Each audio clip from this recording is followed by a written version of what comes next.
Hey, this is Marjorie, and let's see, I believe it's Saturday, December 5th, 2025, and I got a communication from Buster.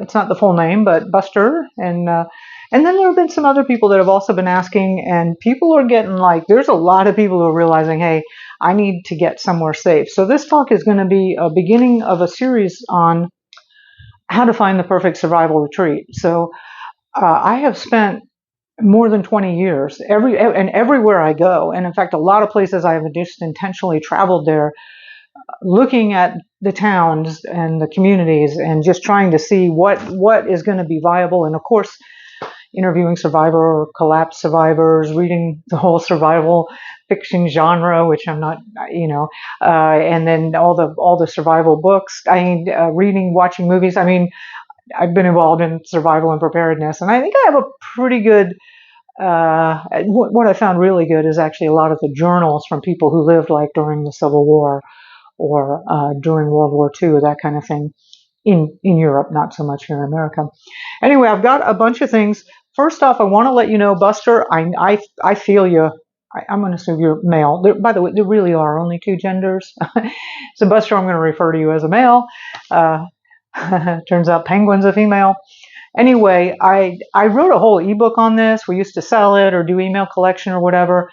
I'm just going to put the link down below. You can download it directly. I know you've got urgency. There's a lot of you that have urgency. Just download it. It's not that long. I don't know what it is, 14 pages or something like that. And I really condense information that took me at least a decade to like figure out principles and shortcuts, really, really good shortcuts on how to find the perfect survival retreat. And so anyway, I'm going to get going. I'm going to do a whole series of this, by the way, on that ebook. Oh, if you're on YouTube or Brighteon or Rumble or the gazillion places where I upload videos, I'm going to have that link. If it didn't get transported over into your comment section, go over to my Substack channel, Marjorie Wildcraft Substack. I know you can find it. You're smart. And that's where the link is definitely in. So, check it out. It's a great ebook. It's still all completely applicable and valid today. I even have some locations in there and different things. There's actually a surprisingly good number of places that are going to do well. And a lot of people have been asking me, so I'm going to start out this series talking about why I chose Puerto Rico. And it's where you move is very, very obviously a big stressful thing. Like right now, you have choices to move to a lot of different places. Fairly soon, you may not have, travel may not be possible like that, right? Getting around may not be as easy. So where you go is probably where you're going to be to cruise through this situation. So let's get you set up on a place that's great. Now, a lot of people move to Puerto Rico because they do have some really sexy tax advantages for different types of businesses. And especially if you have some kind of an online business and you're bringing revenue into the island, I think it's a great tax program because it does encourage more income coming into the island. This poor little island does need that. I did not move here for that reason. And from what I've seen, you should never move because of tax. You should not have a government help you decide where you're going to live. Like, I think that's a completely invalid way to make a decision.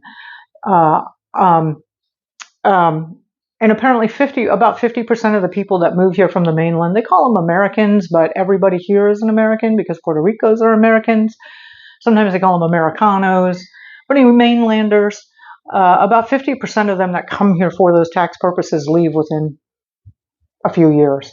So, just there is an attrition rate. It is different. It's this really edge vibe to it. And it's a lot like Latin America. It's Puerto Ricans have their own. I mean, if you thought Texans were proud of being Texans, that ain't even a candle compared to what Puerto Ricans are proud of being Puerto Ricans. So there is there's a thing here about being Puerto Rican.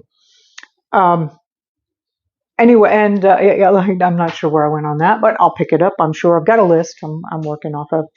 So anyway, 50% of the Americana is left, and because it is different, right? It's a different culture. It's a different way of being. Actually, let me riff on that culture for 1 minute here. So, here everywhere you do, you pay for goods and services, right? Like, I need my brakes, I need my oil change, or whatever it is, right? But in America, you're more used to just going there, paying money, getting it done, right? Now, here, there is that you do need to pay somebody, but more and more, before that happens, it's really relationship based. And especially in the smaller, more rural areas like where I am, which is where you're going to want to be. In San Juan, it's all kind of like business, but here it's more like, that guy's going in a small business and he doesn't have to deal with you, right? he doesn't want to fix your brakes or change your oil. He doesn't have to do that, or she. And a lot of things really are relationship first oriented and relationship oriented. Like, there's not really a yellow pages or easily finding services. And so it's a lot more relationship oriented. Like, who do you know? Can you talk and ask, and making friendships? And, it's very useful to befriend a couple of local Puerto Ricans who are connected in. So that I think really, especially people who have a lot of wealth, which is most of the people that came here for the tax reasons, that's what they did. And they don't like that. They just want to pay their money and get their stuff done. And they get up, they're so I think that's like one of the cultural mismatches. Just one of the heads up on that. I'll give you the 5 reasons that I moved here, and that'll give you some idea of the orientation. First of all is I love chocolate. Like, I'm addicted to chocolate. I'm just going to have a 12-step. I don't need a 12-step. I don't want to stop eating chocolate. I'm not going into a 12-step program. Funny, I met a guy one time who was going to prison for cocaine usage or something like that, and his other friend was there before he was getting. He was at this farm, and he was going to have to start his time in a week or something. He had a week of freedom, and his friend was like, "Dude, if you'd have just gone up to the judge and said this, that, and the other, you've never had any other arrest, and if you just said, you won't do it again or whatever, then they would have let you go. You wouldn't go to prison." And the guy was like, I think his name was Carlos. He was like, "But I love cocaine. I could not lie." Okay, so anyway, I love chocolate and I can't lie. And it grows on trees here. There are chocolate farms here. Really, I am serious. It is an antidepressant. It's got all kinds of nutrients in it. I just love chocolate. Do I have to convince you why chocolate's good? Okay. There are people who have moved here specifically because things grow here. I was, a while ago, I'm having problems with my thumb. Watching too many YouTube videos. It turns out it's osteoarthritis. We got a name for it. And I was at actually at the community garden. We grew a bunch of turmeric. I never really liked turmeric. I don't know why we grew it. It just grows really well. And I was at that plant and seed swap party. And while I was there, I was doing some maintenance on the garden. I was going to pull up all the turmeric and give it away to somebody because there were a bunch of people there. You can plant and seed swap, right? And this one woman came up to me and she was talking about turmeric. She said, that thing helps so much with joint pain and inflammation.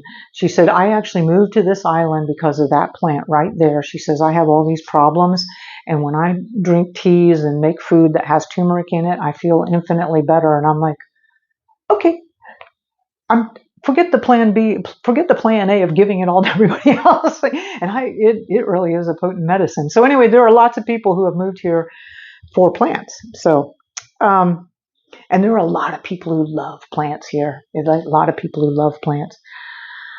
I came here also, I've always wanted to learn Spanish my entire life. I lived in Texas for 20-something years, and you would think, but no, there was no way I was going to learn Spanish in Texas, especially living way out in the rural woods on a 75-acre farm and ranch. So,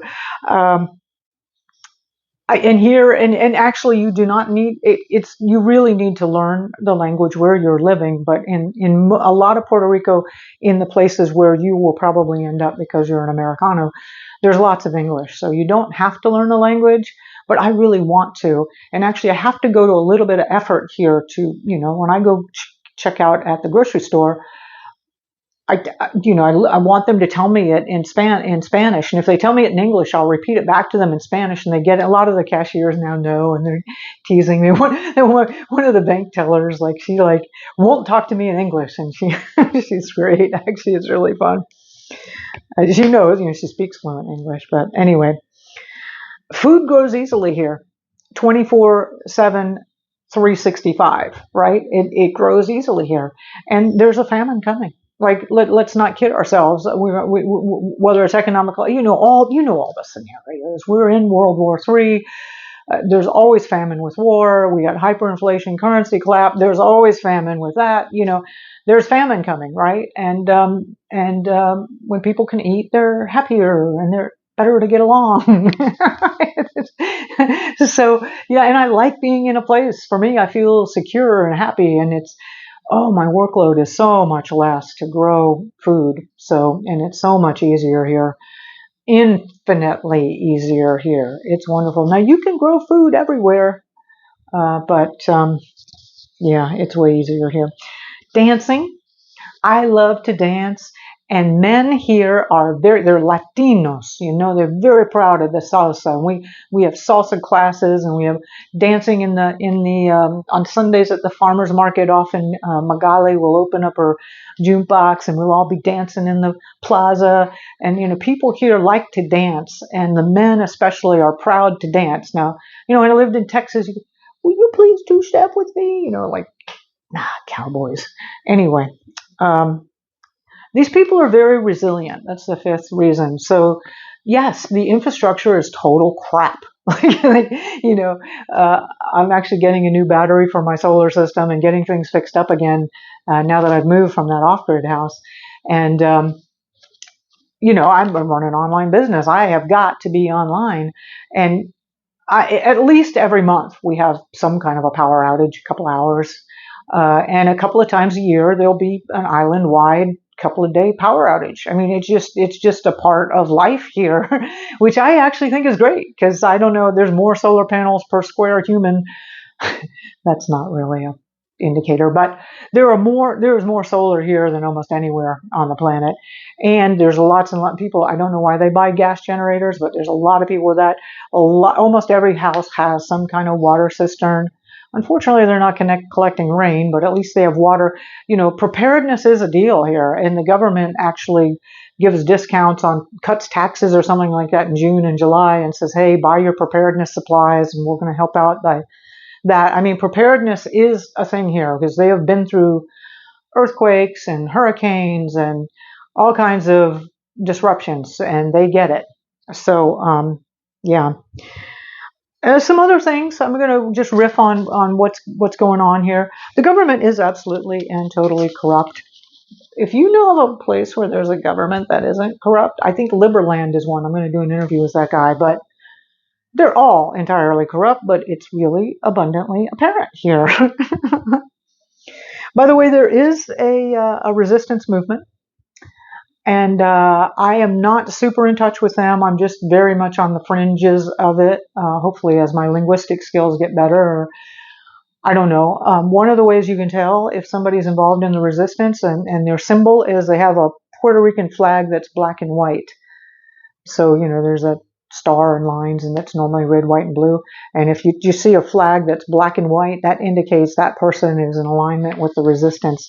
And it's still very underground, and it's they do the government here regularly. If somebody gets too vocal or too whatever, they will kill them. So it's a real deal. One of the last big, they're not last. Pedro Albizu Campos was a huge resistance fighter, and yeah, that didn't end so well for him. But I like it that there is a resistance movement here. There are people that recognize this government has to stop. 85% of the food here is imported, and that's horrible, because they could grow 100%. On the other hand, in most American cities, you have way less than even 1% of your food is grown locally. So here, that at least 15% is grown locally is actually way better than most other places. And yes, it's horrible, right? So let's see. In the tropics here, life is actually fairly pleasant. You have no need for heating or cooling.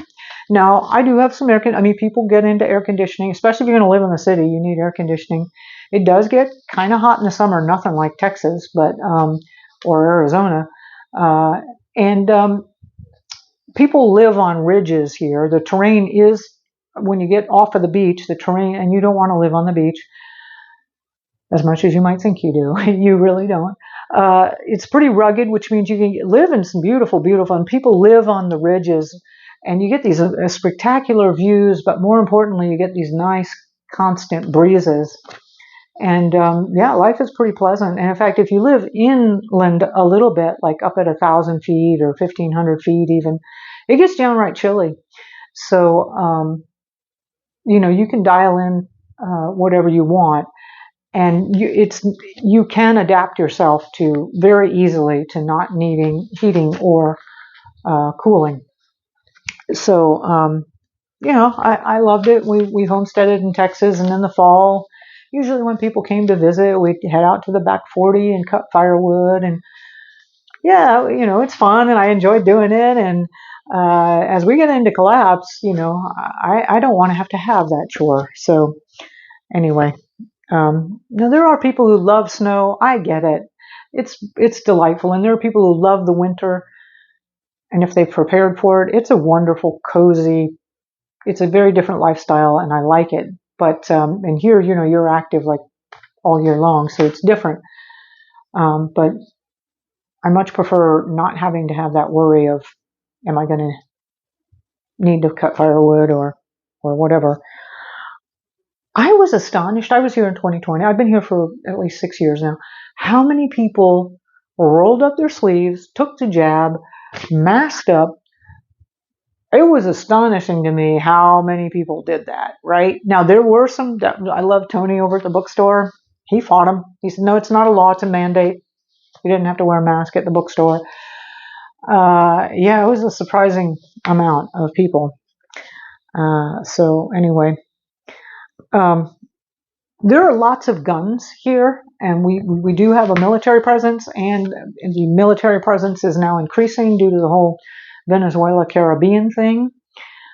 Personally, I like living in a territory or an area that has a lot of guns. You never know who is armed. I believe it makes for a more peaceful and calm population. And people do. There are a lot of guns here. And yeah, like I said, almost everybody's armed. There's a whole lot of concealed carry going on. I'll leave it at that. You can decide whether you like that or not. Poverty. So I think there's a lot of pluses and minuses about poverty. Even in Rincon, where I live, we're on the western edge here. This is a little tourist town, basically organized around surfing. Like the surfing here, the waves apparently are just fantastic if you're a surfer for a long period of time during the year. And so surfers love it here. But even in this town that is quote unquote more wealthier, 65% of the population is below the poverty line. Now the poverty line is solely based on how much Federal Reserve notes you have. That is not actually an indication of poverty, in my opinion. So there are many, many, many people who do not have a lot of money, so to say, and they're doing fine. They got a small patch. They're growing platanos. They've got chickens. They're doing whatever they do. They've got, small gigs on the side. There is a very strong cash-based economy here. And I've been shocked. Like one of the laboratories, I was going to get my eyebrows are thinning on the edge. I wanted to get some thyroid tests. I go into this laboratory on like Main Street, right? And I go in and they do you have this T4, T3 antibody? And they're, yeah, we got that. And so it's like $100. By the way, it's a lot cheaper here. And I whip out no credit card, no checks, nothing, cash. They only accepted cash. I'm like, that's really interesting. Okay, so there's a lot of that going on here, and it's because we've got this whole underground economy. There's also a surprising number of people that own their own homes, so or own their land because they inherited it from mom or dad or granddad or whatever. So in terms of financial resiliency, yeah, there's a lot stronger in that way. I like it here in rurally. There's still a lot of horses. People don't look at you funny if you have some kind of strange contraption that you're driving around in. Um, People are pretty creative. I like it here for that reason. I think the countrysides are like that. I got to say, when I'm talking about Puerto Rico, I'm usually not talking about San Juan, which is where I'd say 50% of the population lives, and it's a big city, and it's like they're like city people, like everybody, without any common sense at all. Um, I will say that I love tourist towns because, and if you have a reluctant spouse or a reluctant family that you're like, we have got to get out of Dodge, and they're like, I don't want to hunker down. I like tourist towns are a great way to really make your family that may not be on board happy. And I like tourist towns because until the thing collapses, I want to live. I want to have a great life, and a tourist town can support a lot of restaurants and activities and infrastructure that cannot be supported if the town is just based on whatever the residents have. So I love tourist towns, and again, it's because of that. And this little town is like every Thursday night there's a big party. It's like a big street party, and it's really fun, and people are happy, and I want to be around happy people. That's actually another. The Puerto Rican demeanor is I mean, we got everything here. Believe me, we got they're humans, right? But generally, most Puerto Ricans are pretty good natured and happy, and they're living on an island. They're living in paradise. Insects, yes, there is actually. What surprised me is actually how little insects there are here, and it sort of makes me a little bit nervous. When I was growing up in Florida, like you could go through areas and like not breathe because of the insects. And I would have expected areas like that here, and I have not found it. And there are surprisingly few. Now there are some, and if you're a mosquito magnet, then quit eating sugar and clean up your diet, and they won't bother you as much. But I really don't have there. It's really way less than you would think. And they're here, so, and in the northern climates, one of the advantages to that is when you have a deep freeze, you kill off or set back all the insects, so it does for some people, they really like that. Yes. And there's so much life here everywhere. Yes. So there's cockroaches. There's so much food here, like mango trees and avocado trees and pana trees and papaya trees and things where the fruit just isn't eaten. It falls to the ground. And it engenders a rat population, which engenders a cat population. like there's just so much life going on here, and some people are overwhelmed with that, and they don't like it. I love it, but yeah, yeah. By the way, live on a ridge. Ridge living is fantastic. One of the problems is the slopes are often pretty steep, so key thing is to try and live. And it's a permaculture principle. If you can live on the halfway up the hill, you get those wonderful breezes that go up and down, and hopefully you can get some areas with plateaus. But the land is pretty rugged and pretty, you do learn more about terracing and things like that here when you're growing. Hurricanes. So everybody's like, oh my God, everywhere you go, there is going to be a hazard, right? Buster was talking about Hawaii. Volcanoes are the hazard in Hawaii, and I looked at Hawaii very seriously. I love the island of Kauai, which is called the Garden Island. Way more lusher and a lot more growing on Kauai than the other islands. And I just was finding myself just way kind of deep having this nervousness about volcanoes, right? And not to mention how expensive it is and how isolated it is and all that. And I love Hawaii, and there's a really wonderful Hawaiian vibe there. But I'm not used to living around volcanoes. If I'd have grown up there, and then that's like everybody knows about volcanoes and it's fine, that's great. Actually, oftentimes what you grow up with is what you're most comfortable with. Now that can be overcome. But so, for example, I grew up in South Florida, right? So I love the tropics. And hurricanes don't bother me. Actually, when somebody says a hurricane is coming, my associations as a kid with a hurricane was we have hurricane parties. The electric was going to go out and everything was going to shut down for a couple of days. The adults were all going to go drinking and us kids could just play. So I love hurricanes, right? Um, my former husband grew up in South Texas during the worst drought they ever had in the 50s and 60s.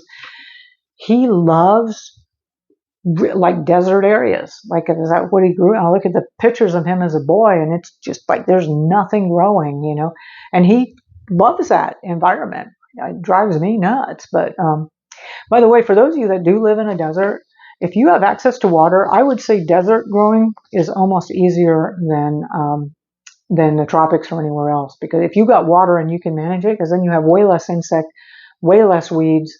You can really focus what you want to grow with that water. So anyway, some more thoughts and ideas. The terrain are rugged. Like everywhere else, the soils are hit and miss. Composting is super, super easy. There's tons and tons of organic matter here. You can have a bio, what do they call those things where you put bio stuff in it and it makes natural gas for you. I've actually got one. I haven't set it up because it's kind of, once you get it set up, it's what do they call those things? Anyway, you can do that here because there's enough organic matter. There's an excess of organic matter. So, natural fuels for cooking are going to be totally possible here. Agroforestry, which I like better. Now, agroforestry is where you grow trees rather than annual plants. Now, I do have some annuals, like for peppers and cucumbers and tomatoes and stuff like that.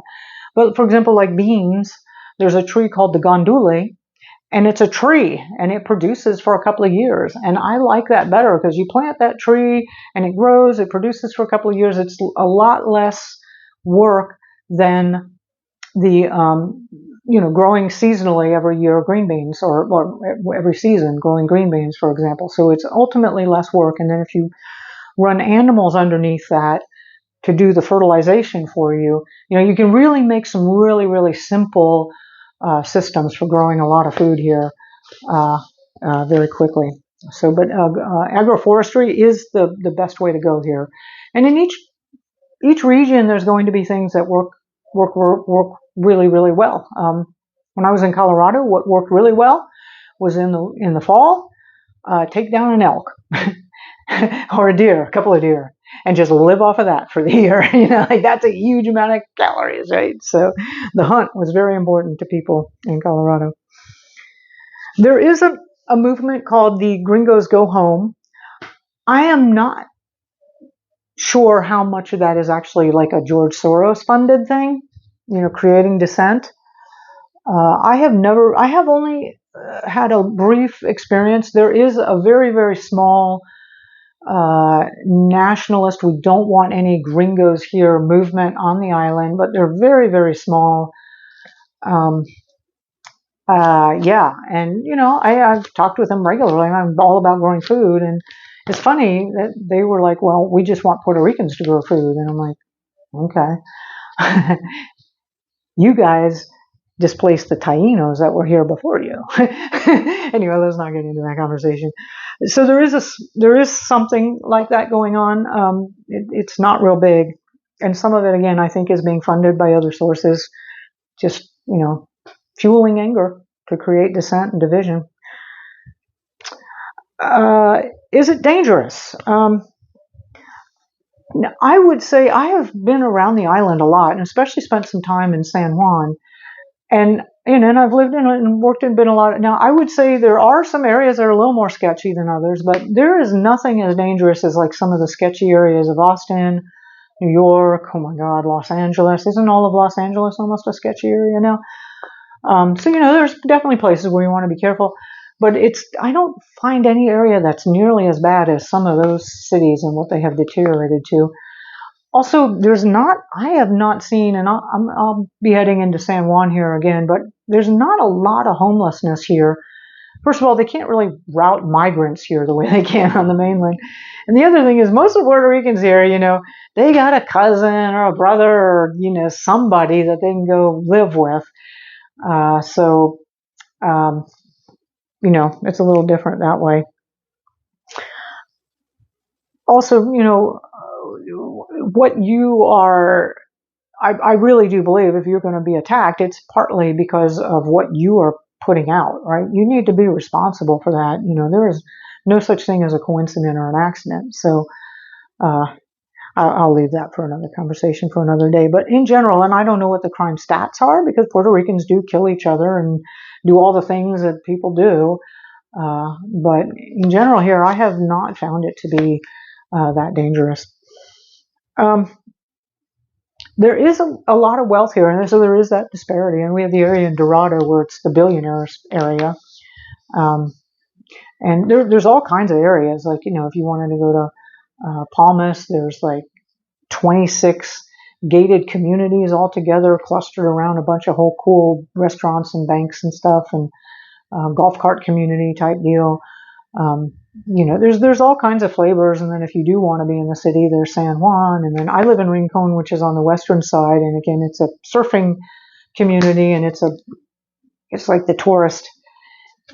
It's the tourist town. And even people from San Juan come here all the time, and everybody in the island loves Rincon. The vibe here is just incredible. I like it because it's laid out so that you can have a pedestrian lifestyle.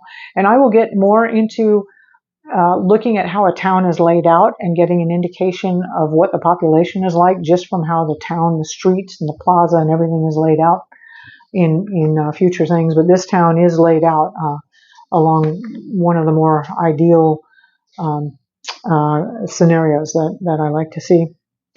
There's a strong crypto community here. So part of that whole tax thing was, there's some 0% capital gains type stuff, and it attracted a lot of the crypto community. There's good and bad with that, but overall, the cryptos and the blockchain is like that's a huge part of our future, and having a whole chunk of our population knowledgeable, working in, building, developing, talking about, figuring out crypto, I think is very, very important. And I've seen some initiatives like, hey, we want to get the Puerto Rican government on the blockchain. And I saw some artists a while ago, and they had created some NFTs and were selling it. So there's a really nice, youthful, entrepreneurial vibe that comes along with the crypto and the blockchain community. A lot of them are in one of the most famous neighborhoods in San Juan is called Condado. Really fun if you're a young person and you're just wanting to, get in. I like to go visit there from time to time or go to a meetup just because there's just wonderful, learn new things, new vibe happening there. And again, I'm getting down to the list, and this video has been going on a little bit longer than I wanted it to, but the main reason I've moved here is because it rains. So I've homesteaded and gardened and lived in deserts for 20 years, and I'm used to living in Florida, and I love rain. So, and that's one of my personal reasons. Again, if you're adapted, there's desert rats. People do great in the desert, and there's a lot of great things about that.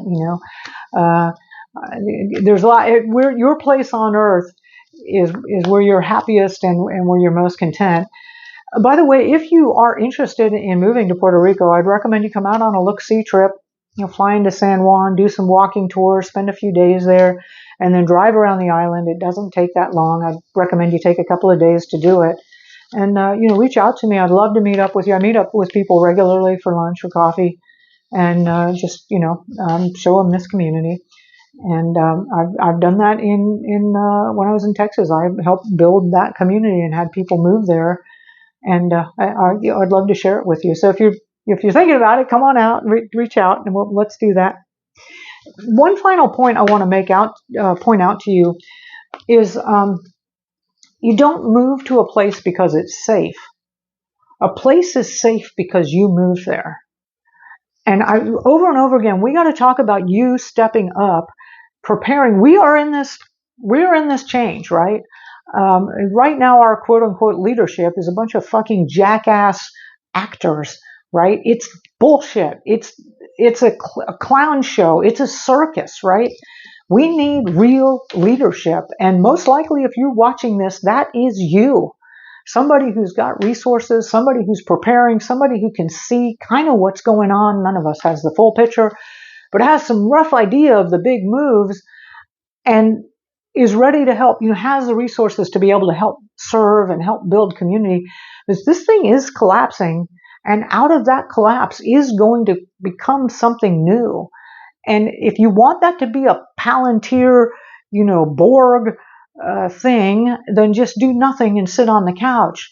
But if you want it to be like organic, regenerative, vibrant, healthy, free, then you need to step up into a leadership role right now. And you will be, wherever you are is going to be the safe place because you are bringing safety. All right. Anyway, there's my rant. Start growing food. Go to backyardfoodproduction.com. Seriously. Hey, I also got a quick announcement is the Grow Network is going through a lot of changes. So if you want to get that free ebook that I put down below, I used to charge for it. We used to do email collection. I don't have time for that right now. I just put the direct link to Amazon Web Services. You can download it. And the cover of that ebook, I spent so many hours looking for the exact picture. I really want that property that's on the cover of that ebook. But anyway, all right, this is Marjorie. I'll talk to you tomorrow. I've got the walk and talk coming, got a whole bunch of news. Oh my God, can we keep up with the apocalypse? Anyway, Buster, I hope that helps you, and I will be doing a whole series because I know this is a pertinent topic. I'm hearing more people come up, and we will help you find your place on Earth.